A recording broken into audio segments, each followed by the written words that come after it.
Okay, we're going to talk about functions. Okay, a function is a relation in which every member of the domain, which is your x's, is paired with exactly one range. So if we look at this first one, see the 1 goes with the 3, the 2 goes with the 5, and the 3 can go with the 5. It's fine if the range repeats, the domain just can't repeat. So on this one, the 1 goes to the 3 and the 5. The 1 is repeating. We see 2 1s in our x's. That makes it not a function. There's also independent variables and dependent variables. You probably heard about these in science too. Independent variables are completely on their own, and think about it, dependent variables, it depends on the independent variable. So we'll look at three examples of independent and dependent variables. We have the equation C equals 0.99n represents the total cost for n music downloads. The cost would be the dependent variable because that depends on the number of downloads. If you download more, your cost is going to be more. So in the second one, we have the equation D equals 4.5h represents the number of miles D Amber can run in h hours. So the number of miles is going to depend on the number of hours. So if she runs longer, she's going to run more miles.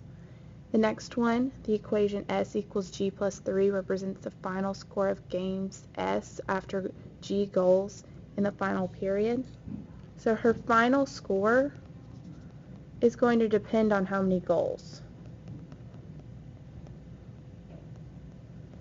The number of goals isn't depending on her final score. It's how many goals she makes, that's what determines her final score. So now we're going to decide whether these are functions or not a function. So on this one, this 6 goes to the 36, 5 goes to 25, or negative 5 goes to 25, 5 goes to 25, and 6 goes to 36. There's not one domain that's going to two ranges, so this is a function. Okay, if we look here, we're going to try to see if there's any x's that repeat, and there's 2 7s, and then there's also 2 8s, so this is not a function.